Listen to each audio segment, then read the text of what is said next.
Well, greetings and salutations, pipe pals. Holy smoking pipe padre here. Hope you're doing well. Okay, I'm hoping this video, hopefully you can see me.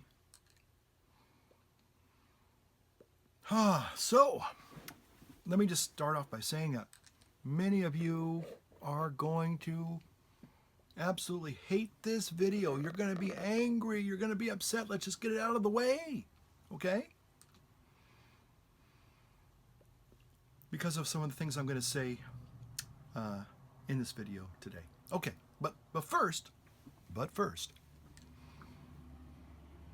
housekeeping. I am smoking my Philippe Ravara, beautiful cherrywood, and in it I'm smoking some delicious autumn breeze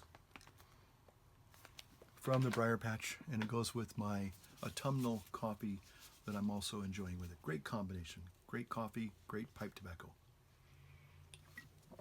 Okay, so here I am on election eve, just kind of waiting for the apocalypse to happen, that's all. Other than that, not a lot's going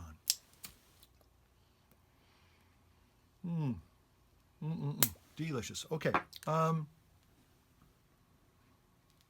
So, yep, we're going to talk a little bit about this little animal here. Not my kitty cat, Elsie, but we're going to talk about the new Mac Pro with the touch bar, okay? My. Folks, please calm down. Oh my gosh. I have been seeing nothing but this parade, this incessant parade of all of these angry, upset people. I mean, look at this. Just even on YouTube, Yahoo, what does it say here? It says, the MacBook Pro is a lie. Can you believe it? Apple has lied to us. Really?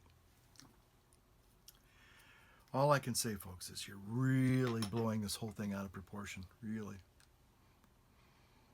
Take a deep breath. Maybe go smoke a pipe or whatever it is you do to relax. Take a chill pill. But my goodness, you would think that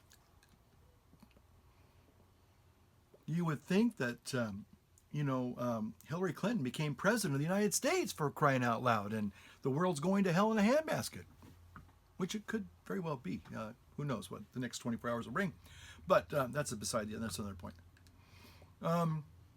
But seriously, a lot of people are so upset at the new MacBook.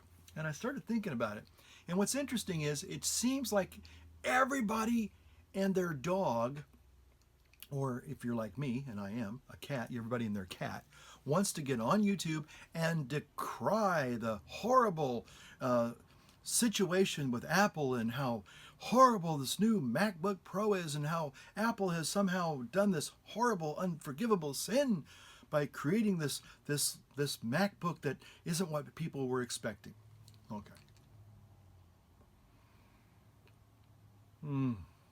So again, let's just find our Zen spot, take a deep breath.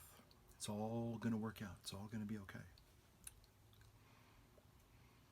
So I wanted to get on here and try to be a voice of reason, if I can, and just say, folks, I don't really know what all the problem is about.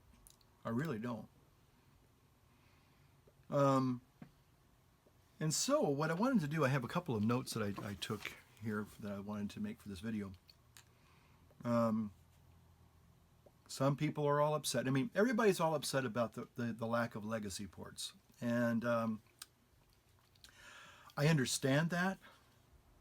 But can I ask you folks, don't make it into some insurmountable, horrendous, heterodox problem that somehow Apple has somehow, done this horrible betrayal to you. And, oh gosh, I mean, you hear some of these people, just talking about the MacBook, the new MacBook Pro is just this horrible, horrible betrayal by Apple to its quote-unquote Mac Pro users. Now, I think it's only fair to say that I do not I do not consider myself an actual professional or a pro user. And I want to be careful that I don't, on one hand, sell myself short on the other hand either. Okay, I am not, obviously, I am not in the entertainment business. I'm not in the photography business to where, yes, I do need to have a daily computer that meets most of my creative and professional creativity needs, okay? So again, I'll be the first one to say that I'm not exactly a quote-unquote professional. But that being said, without, again, minimizing my actual lived experience, I am, for the most part, an Apple, not just an Apple fanboy, but I mean, I am an Apple user, and I am a Final Cut Pro user. I do some Adobe Shop, but I'm probably working in Final Cut Pro. I wouldn't say every single day, but I am actually, having to open the program probably once a day to go through and look at things. If nothing else, just to clean it up a little bit. I'm learning better file management, so that's one of the things that I like to do. But I do create, on average, at least one video a week for my religious channel, and sometimes this channel that you're watching now, my little pipe hobbyist channel. So sometimes I might make 2 videos a week. Sometimes if I have extra time and I have a topic I really feel passionate about, I'll get on and I will maybe make 2 or 3 videos in a week. So it's not uncommon for me to open up Final Cut Pro 10 and do some work. So I'm working on it on a regular basis. Maybe I'd say honestly 3 to 4 times a week. I'm actually opening the program. I'm working with the program. I'm using that program. Now, let me just say this: that when Final Cut Pro 10, the advent of that came out, I think 4 years ago, maybe 5 years ago now. Oh, there was a lot of consternation. Oh, so many people were upset, at Final Cut Pro 10, and people were abandoning Apple, and Apple betrayed us, and we're going over to Adobe Premiere, which, by the way, is a great program. Adobe Premiere Elements was probably one of the first programs, editing software programs, computer programs that I thought was absolutely the bee's knees. A phenomenal program. Adobe, those Adobe folks, they put in so much. It's like a thick, rich stew, and they just put so much meat into their programs that, as my friend Steve would say, you'll never ever scratch the surface. You'll never get to all of the secret, hidden, or very specialized components in that software. Even the Element software is absolutely phenomenal. So again, there's no critique here or no put down to Adobe products at all. But the thing is that when they changed Final Cut Pro 10 several years ago, there was the same type of, angry, upset people. People were making fun of it. I think they even made fun of it on Jay Leno or Letterman or Conan the Barbarian comedian, whatever. I mean, people were, or maybe it was Jimmy Kimmel. They were making fun of Final Cut Pro even on the media. So it was like, this is really getting out of control, folks. I mean, if it helps you vent your spleen, I'm all for that. But at the end of the day, let's get real, okay?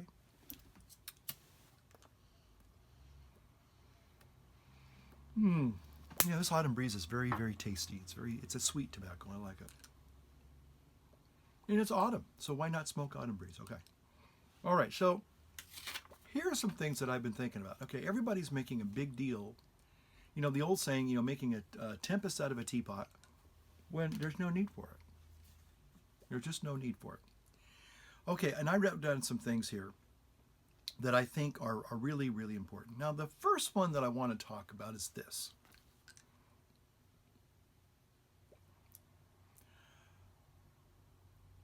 Part of the problem, I think, arises from the fact that people love to be surprised. They love, sometimes innovation is part of it. The part of it's like a good joke. It's the timing. Okay. It makes a good joke. Part of a good joke and the timing is it surprises you. You don't expect it, and that's why it's funny, or it catches you off guard. And it plays little mind tricks with you that are fun. Okay. Well, part of that, the thing is with Apple has always been. Oh, and there's one more thing, right? Okay. Hold on a second. Let me get a drink. There's one more drink here. Green holiday cup. So what happened this time is there were no surprises. Okay, that's one of the things I want to make a point of. There were no surprises about this new MacBook. None. Everybody knew that it was going to come not only with this new touch bar, which was kind of intriguing, you know. So we knew about this touch bar thing. We kind of knew it, and in fact, people were even showing mock-ups of it. You know, somebody got on Photoshop and was kind of already creating. I mean, we kind of already knew what this new MacBook was actually going to look like. We knew that it was going to be getting rid of the legacy ports. We knew that. We just didn't know how many USB-C 3 type ports were going to be on it. So the new MacBook 13-inch touch bar has 4. And yes, they left a headphone jack, and I have no problems with that one way or another. Talk about that maybe in a moment. So we knew months ago what this gadget was going to be all about. Yes, it was going to be thinner, and and the display was going to be brighter, and we knew all that. That's just we kind of expected that. So there were no surprises. Really, there were no surprises. It's almost like, do I dare say this? If you've been shacking up with your girlfriend for the last 5 years and you decide to get married, chances are the wedding night is not going to be that exciting, okay? Just saying, all right? No more surprise. There are no more surprises. So that was the first thing. I thought, well, come on, folks. It's not like they dropped this big, ugly surprise and you go, what? No more legacy ports? No more scan disk readers scan disk readers, card readers? No more USB-C, USB-A ports, or this is terrible. What am I going to do? I remember when they decided to get rid of the optical drive in the MacBooks, the first Retina MacBook that I got, which is still a fine machine. Used it just the other day. It's great. But I remember them getting rid of that, and boy, did it sure slim it down a bit. It was pretty nice, actually. Now, although I at the time used a lot, at that time, as we were going through the transition, I'm thinking, well, what am I going to do? What am I going to do for, loading programs, or transferring files? Well, once I began to find the new workaround, it was like, oh, this is what I do now. Okay, no problem at all. So, to be honest with you, how many times have I actually needed an optical drive in the last, say, 4 or 5 years? To be honest, I have never had an occasion where I wish I had an optical drive. I need an optical drive. I haven't had one of those experiences. I thought I would. I sure thought I would, but I never did. I mean, I bought the little external super drive, and have I used it a few times? A few times I've used it. I've used it basically in mostly just testing another person's computer to see if their USB port was working, basically, but I wasn't really using it for loading programs or anything. And why is that? Well, everything, I don't know about you, but I download all of my programs from the internet now, whether it's the app store or it's a computer company that I'm downloading their product. I mean, even Adobe now, I think, is all subscriber based. You can just download the software from the internet. So you don't have to have it's nice to have in some ways. I like to always have, if I can, have a backup of a CD for the program. Possibly. It's just a backup. That's all it is. But I haven't had to use it. So again, didn't have a real problem when the optical drive went away. So here, one of the things, again, it was, let's see, what was I going to show here? Hold on just a second here. I have my little notes here.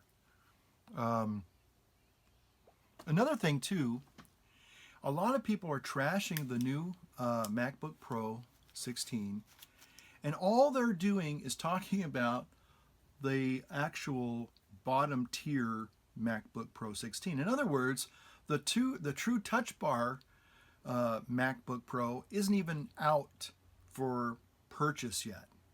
It's going to be at least another 2, 3, 4 weeks before people actually start getting those actual Touch Bar MacBook Pros. So in some ways, people are prejudging something without even trying it first. You know? Think about that. People are making judgments and saying all these hard, cold, mean, nasty things, and they haven't even actually tried the product yet. They've tried the 13-inch MacBook, quote unquote, Pro, the bottom line one with still the function keys, and it's still a good machine. But the real Touch Bar MacBook Pros have yet to actually be distributed for wholesale or retail, that is, and we don't even have one to even look at and even experiment and touch with. So what I guess I'm trying to say is nobody's actually experienced this product yet. They really haven't. Not the one that everybody's really angry about. Now people are talking a lot about how wonderful Microsoft is and the new Surface Studio, and yeah, it looks amazing. I'll be honest, it looks fantastic. I'm not here to hate on Microsoft products. I used to use Microsoft products, and I even still do. I even have Windows 10 on my iMac in the front room there. But the bottom line is that the thing that you're getting with Apple is software and hardware, that they kind of have this perfect mesh. No, it's not perfect all the time, but it comes together a little bit better. One of the analogies I wanted to say is, okay, so I said, I think in my last video, is it an advancement? Is the MacBook Pro an advancement or an enhancement? And I think it's safe to say it's a really fine enhancement. For example, it's like an old garage. You go into the old garage and it's cold and dank and it's dimly lit with one little light bulb, and the floor's all stained with oil and and it's or paint and stuff from projects that you've done. And it's not you park your car and you get into the house where it's nice, right? But what happens when you invest some money and you begin to really make that garage into this beautiful, almost like a showroom thing, where you have the polished concrete, you clean it all up, you actually put on, drywall and they're textured just like almost like a bedroom or a living room, and you put in beautiful lighting, new cabinets. Wow. Okay, that's what I see a MacBook Pro is, and that's what they've done with this MacBook. And people say, well, they used last year's processor or this year's processor. I guess the Kaby Lake processor just came out. You know what, folks? Whatever product you buy today, just know that it's going to be obsolete technically, because you have bought something now that's fixed. And technology is always constantly moving forward. So you could have, quote unquote, the state of the art today, but tomorrow it's going to be obsolete. But that shouldn't matter a whole lot, because what you're going to get is a good, fine product. Again, Apple hardware and software, they have a nice marriage. Sometimes people try to say, well, I can't run these other programs. Well, and that's the reason why I stick with Apple products, is because I'm in that that environment, that ecosphere, if you will. So for my workflow, as an editor, as a guy who makes videos, albeit I'm not a professional by any stretch of the imagination, but a guy who does depend upon the hardware to get the job done. For me, Final Cut Pro 10 and a Mac, a laptop, MacBook Pro, even a MacBook are going to be tools that I'm going to be looking for, and I know that they'll get the job done. So I'm looking at this other thing, some other things I want to share.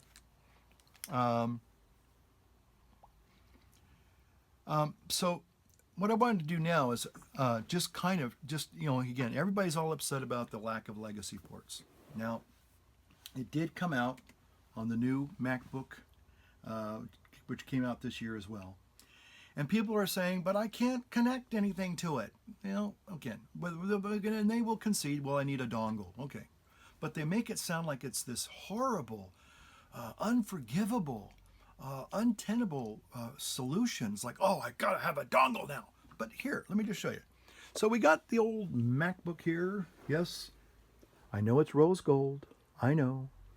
You know, you can say what you want. I think it's beautiful. I call it copper. You know, but you want to call it rose gold and you want to make an issue of it, that's fine. I don't care. I think it's beautiful. So anyway, so let's look at this here real quick.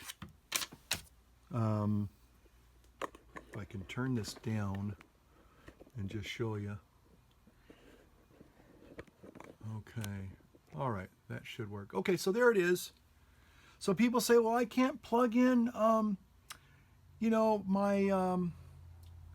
Well, one of the big things is, the SD card reader. I can't plug in my SD card reader. Well, yes, you can. And this is the one dongle that I have. Haven't bought any other ones except for one other charging cord. But here's an SD card reader. It's a nice little portable one. Maybe some of you have seen this. Maybe some of you have it. But because this has a USB port here over here, guess what? Plug it in. And I don't even worry about it. Okay? Problem solved. See how tragic that was? See how difficult that was? Hopefully you saw how almost impossible that was to do that. Okay? In addition to that, if I wanted to plug in my iPhone, this is just a case that I have for my iPhone 6, but if I wanted to plug in my iPhone and charge it, okay, guess what? It's not a problem because I still got this. And I can plug that in and plug that into my iPhone and Bob's your uncle, Sally's your aunt. Okay? Not a problem. Also, this dongle here, you can charge as well as plug in your accessories. Okay? Now this is the MacBook, the basic MacBook. It only has one USB-C 3 port, which I'm fine with. Okay? Now some people have been saying, well, okay, here's another thing. And if you really, really need to charge your phone, I don't really charge my phone on my laptop. I mean, I know if you're traveling, it's handy to do that. But for years, I've always charged my phone basically with a wall adapter, But anyway, so you can even I found this just yesterday. Don't know if you can see that or not. Boy, that's, okay, there we go. Yeah, a USB-C lightning to cable port. Man, how come that's not? Guess it's the light. Okay. But anyway, so you can definitely get that. Again, I know some people say, well, that's another adapter. But you know what? It's not a problem. It really shouldn't be a problem. And so that's some of the things that I wanted to look at, is why people are getting so upset about things that really are not that problematic. I had an old pastor. Well, he's not that old. He's actually probably a couple years older than I am. I'm old now. But he said something, and one time I said, when I was looking at an issue, and I said, oh, this is going to be a real problem. And he said something I thought was really, really wise. He said, why does it have to be a problem? Get a little light here. And I just thought, isn't that interesting? It's the way we see things. Do we see them as these horrible, outrageous problems, a threat to humanity and the end of civilization as we know it? Or do we kind of relax, take a deep breath, light a pipe, maybe, have a good cup of coffee there, and realize that it's not the end of the world, it's just change. Everybody knows that the USB-C 3 ports are going to be, well, they are. They already are part of the new wave of technology. And so Apple made and again, I don't know if it's totally courageous or not, but it's just practical that it's time to move forward. And that's what they've done. And eventually, within a year, 6 months, it won't even be an issue. People will kind of look back, and maybe the people that made these very upsetting videos will kind of be a little bit embarrassed because they're thinking, well, I made a big deal out of nothing. Because that's what people are doing when they get so upset about something. And again, if it had been a surprise, it had been a total surprise, we had no clue as to what was going to be revealed on the 27th of October, then I would say, well, okay, that was kind of a bitter blow to a lot of people. They weren't expecting that. But again, we knew that these changes were coming. We even saw mock-ups that were almost identical to the real thing for almost 2 or 3 months, this early fall. So again, there were no surprises. So I think people need to kind of relax, calm down, get real. And if you need to buy a dongle, buy a dongle. If you need to buy a cable, and move on. That's all. I think the USB-C 3 ports are going to be faster data processors in the long run, so that's going to be that's a plus. The overall footprint of the machine is smaller and thinner and lighter. That's a positive thing. The screen is brilliant, and I don't know how the track bar or the touch bar is going to really be, but it's just sort of like the MacBook, not the MacBook, but the iPad. When I first saw the iPad, I kind of thought, well, look, I was just getting into Apple, and I still loved Apple. I still love Apple products, but even then, I was more of a fanboy than I probably am now. But I remember thinking, well, gosh, I have a beautiful desktop, and I have a laptop. I had a 2008 white MacBook, which I loved. And I'm thinking, but why do I need an iPad? And so for about a year, I just wasn't interested. It was like, I don't think I need that product. Until about 1 year later, after I finally just kind of thought, well, I'll just go look at one to see what they're all about. It was when I picked that thing up and began to do this. That tactile experience changed everything, because I said, oh, this is genius. This is awesome. No more mouse, no more keyboard. It's just right there. I mean, I think that's the genius, and it was like human interaction with this device. So I was hooked, and I'm assuming that once we get people who have actually tested the real device, that they're all up in arms against, now they might come back kind of with their tail between their legs and say, well, I was a little harsh. I was a little wrong. Because now they're going to have the real experience of actually working with the product that they're so now trashing, and they're going to probably come back and say, well, you know what, it does have some advantages. I didn't know about them because I hadn't experienced it yet. So I think that's going to be the final verdict. So yeah, but here's the other thing about this whole video is that people are just jumping on that Apple hate bandwagon because it's kind of fashionable. It's really kind of fashionable to hate on Apple or hate any big product or whatever it is, because people are that's right, mob mentality kind of thing. And again, I guess it has its place. But anyway, I don't have to. And first of all, I don't have to defend Apple and I'm not really defending Apple. I'm just trying to point out some obvious reality that a lot of people are just not, really paying attention to. So anyway, hope you got something out of that. Thanks for watching the video today. I really do appreciate it. And a lot of times I really don't say this, but I've been watching a lot of other YouTubers lately. Great videos. A lot of them really pretty good. A lot of people who have talked about the MacBook Pro, good videos. I just don't agree with their opinion. And it's still a free country, a free world, so I'm free to do that, and they're free to share their opinion. I'm free to share my opinion. But nonetheless, many of them were very, very well done. Really good videos. Really enjoyed watching them. So, but a lot of people I know, and I used to say, well, I don't know if I've ever really said this. I remember watching earlier in YouTube, in my YouTube existence, seeing other YouTubers, and they said this a lot, but I'm seeing it coming back now, and then it's like and subscribe, And if you like to, leave a comment. I try to respond to most comments. I don't respond to all of them. I'd be lying to say if I did. Some of them I don't have time to. And some I just kind of think it's maybe better left not to get into an ugly debate or whatever. but I want to thank you if you do subscribe, and if you do put a thumbs up or even a thumbs down, and you leave a comment. I really do appreciate your taking time to watch my video. So Again, we'll be back soon with another video.